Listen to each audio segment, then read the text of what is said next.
Ja,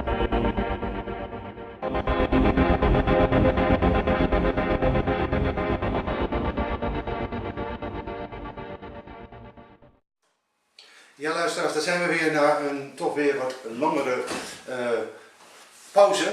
Het duurde even voordat onze gast die gepland stond beschikbaar was, want die was nog even bij een lezing die hij natuurlijk ook graag mee wilde maken. En deze gast is vandaag nu op dit moment Andy Thomas. For our English listeners, we've got now Andy Thomas in our show. He's the next guest, and Andy has spoken here on this conference about the truth agenda, making sense of the global agenda. And obviously he will have a lot of interesting things to say about that, tell about that. He's got his own website with many subjects concerning the global agenda. And this website is called http //truthagenda.org. And well, Andy, just welcome to our show. Nice to be here.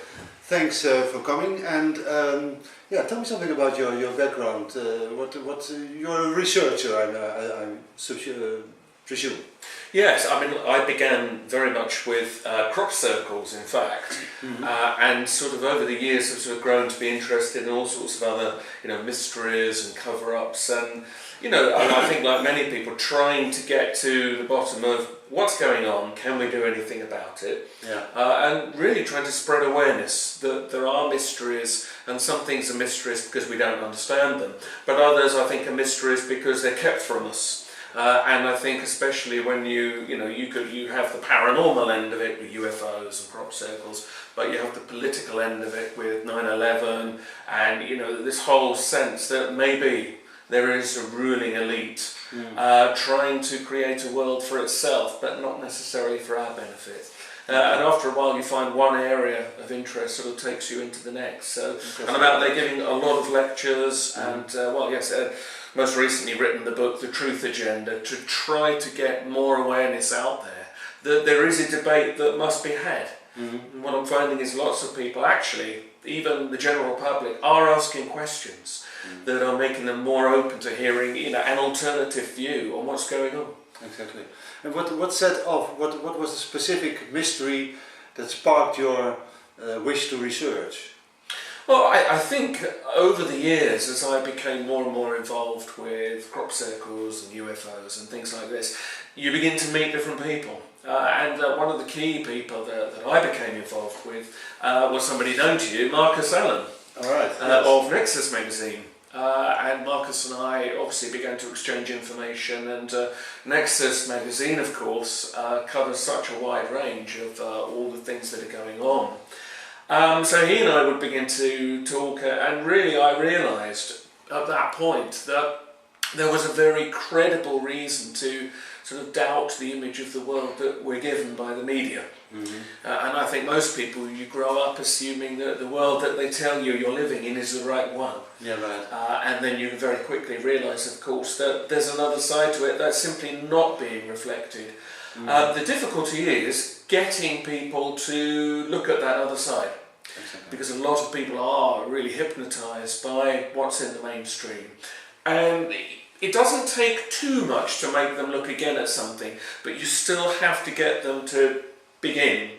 And because I was very lucky, I started to give lectures about fairly harmless subjects like crop circles to lots of different groups, just general public groups.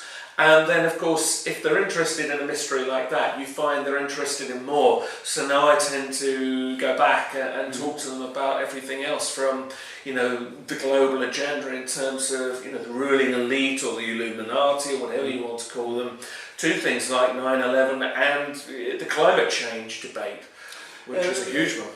Just about the crop circles, we've got in Holland a very famous crop circle researcher called Jeanette Ossebaard. Well known to you, I guess? Indeed.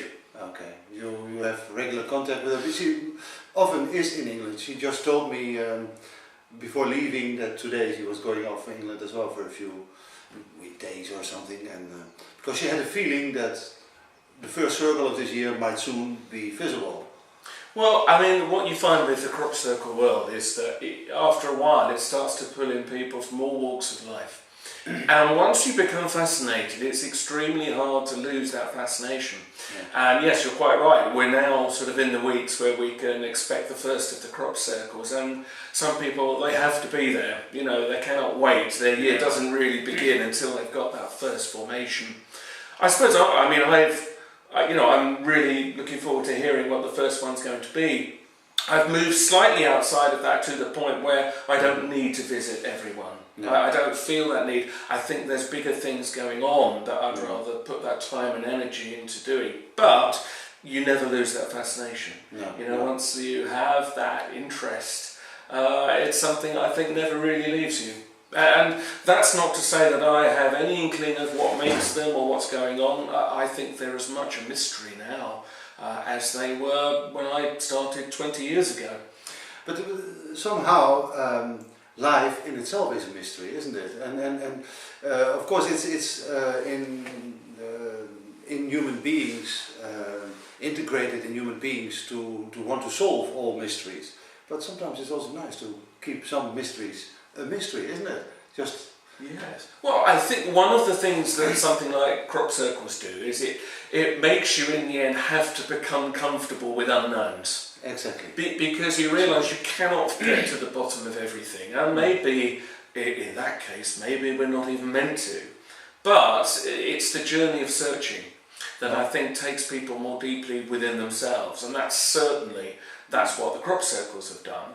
And of course other mysteries do the same, just the journey of the mind, expanding your thoughts about something, and then of course creates an evolution in the individual as well. I've always maintained that's been one of the most important things about the crop circles, is that what they do is make people think more deeply about the world that they're in, and then they begin to question other things. They begin then to look at other phenomena and then other mysteries, and also there's something about them, because you need a great freedom of spirit to investigate the crop circles. So anything that closes that down, you begin to look into it. Exactly. So these crop circles are confronting us with the boundaries of our own rational thinking. Yes, very much so. Mm-hmm. Yeah, very much so. Yeah, right. So this is the exciting thing, the times we now live in, particularly in England. I can't speak for the Netherlands, but in England more and more people are feeling that they actually don't know what the big picture is, and they want to know. We have a big election coming up next week, and that's causing a lot of interest because people finally realise that really it's the system that's at fault. I don't think they really trust anybody in politics. No. And there's a sense that something needs to change, and because they're thinking about that in a very mainstream way, I think it's also making people much more open to looking at other things that they might not have thought about. Yeah. Just take 9/11 as one example. Obviously that's quite a shocking thing to say, well, maybe we've not been told the truth. Maybe somebody on the inside helped that happen. And yet what I find remarkable is when I talk to groups who wouldn't normally sit and think about this, very few people will challenge that. In fact, a lot of people will come up and say, well, now I think about it, that makes sense. And because somewhere deep inside, they know that we haven't been told the whole story. Exactly. Deep down, they know. Well, this election business in England on the 6th of May, it is, I guess. Huh? It is, yes. I was very surprised about that because now in Holland we have our own elections on the 9th of June, and it's going to be a very interesting process. What's going to happen now and afterwards, after the elections, because we've got this right-wing Meneer Wilders. Okay. He's just losing some of his